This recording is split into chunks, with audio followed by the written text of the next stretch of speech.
Bonjour à tous, aujourd'hui une recette d'actualité, on parle que de ça sur les réseaux sociaux, le jeu Pokémon Go. Alors je ne sais pas si vous avez craqué, mais moi avec mes filles, on n'arrête pas de chasser les Pokémon, si bien que j'ai fini par faire des cookies en forme de Pokéball, ces petites balles qui cachent les Pokémon. Alors dans ceci, pas de Pokémon à l'intérieur, des cookies délicieux, croustillants, vraiment délicieux, vanille et chocolat. Et puis un petit peu long à préparer, c'est vrai, mais franchement ça vaut le coup. Avec ça, vous serez les rois des anniversaires. Donc on y va, c'est parti pour la recette. Alors pour les ingrédients, vous allez avoir besoin de 180 g de beurre mou, 180 g de sucre, 2 jaunes d'œufs, une cuillère à café de vanille liquide, 300 g de farine, des colorants blanc et rouge et 10 g de cacao en poudre non sucré. Ensuite, la préparation.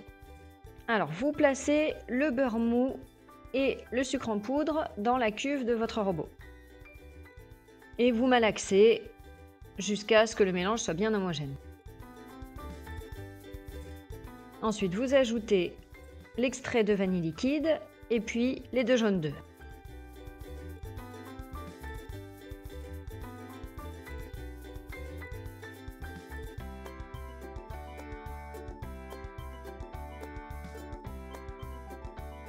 Vous divisez la farine en 3. Donc, dans 70 g de farine, vous ajoutez le cacao en poudre. Vous mélangez bien.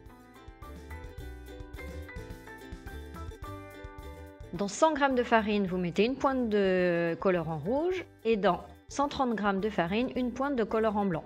Alors, la farine ne va pas beaucoup colorer, mais c'est pas grave, vous verrez, ça viendra après. Ensuite, vous récupérez 160 g de pâte qu'on a préparé tout à l'heure et vous y ajoutez le mélange farine et colorant blanc. Vous malaxez, donc avec la feuille du robot, et vous réservez la pâte. Vous faites la même chose avec 90 g de pâte et le mélange farine et cacao. Vous faites bien dans cet ordre-là, c'est important. Si vous faites dans cet ordre, vous n'avez pas besoin de laver la cuve entre chaque couleur. Même il va rester un petit peu de chocolat au fond de la cuve et c'est même mieux, ça nous permettra d'avoir un rouge encore plus intense. Et donc on termine avec 130 g de pâte, donc toute la pâte qui vous reste, et le mélange farine et colorant rouge. Vous voyez, on a bien des belles couleurs alors qu'on n'a pas mis beaucoup de colorant. Donc vous récupérez vos 3 boules de pâte, vous les mettez dans du film alimentaire et vous les placez ensuite au réfrigérateur. Pendant 30 minutes. Ensuite, vous récupérez la pâte blanche, vous en prélevez 25 g ou 30 g et avec vous formez un boudin de 30 cm de long. Vous le placez dans du film alimentaire et au congélateur. Ensuite, vous prenez la boule de chocolat, vous la coupez en deux et vous allez former un nouveau boudin donc de 30 cm de long sur environ 4 cm de large. Donc vous l'étalez avec un rouleau à pâtisserie en farinant bien parce que sinon ça colle. Je vous conseille même d'utiliser un rouleau à pâtisserie non adhésif, ça marche encore mieux. Donc vous coupez un bord pour que ce soit bien net et là vous allez placer dessus votre boudin blanc donc qui a bien durci au congélateur. Et vous allez l'enrouler de cette bande de chocolat. Et là, on va avoir le cœur de notre Pokéball.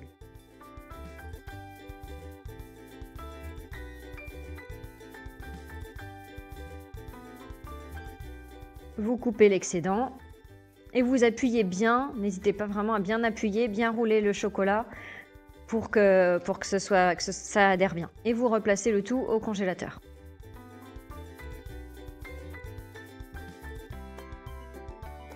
Ensuite, vous reformez une boule avec la pâte de chocolat restante et vous la coupez en deux, pas de façon égale. Il faut que la boule soit un petit peu plus grosse que celle d'après, parce qu'on va récupérer les chutes. Et donc, vous formez de nouveau une bande de toujours 30 cm de long sur... alors moi j'ai fait 2 cm, c'était un petit peu long, faites 1,5 cm, voire 1 cm de large. Et on place au congélateur.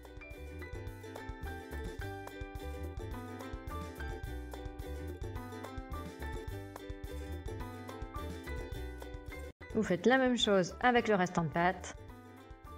Et de nouveau au congélateur.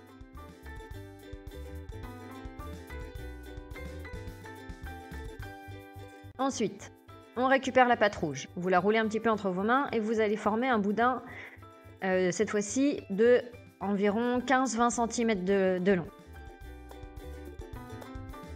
Vous le placez au congélateur et vous faites pareil avec tout ce qui vous reste de pâte blanche.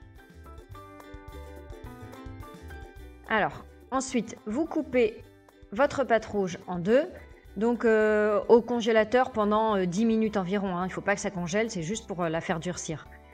Donc vous la coupez en deux, vous la rassemblez et avec votre doigt, vous formez une gouttière. Vous faites la même chose sur la pâte blanche et vous récupérez votre boudin de chocolat que vous placez au milieu et vous entourez avec les deux bandes de chocolat qu'on a préparé tout à l'heure. Donc tout doit être dur là normalement, enfin tout ce qui est au chocolat doit être dur, ça a été congelé.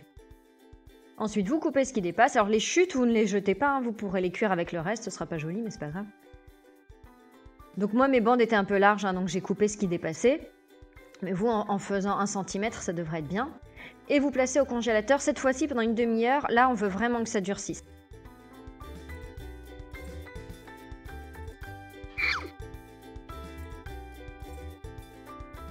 On veut que ce soit dur pour, voilà, quand on va les couper, que ça reste bien en place.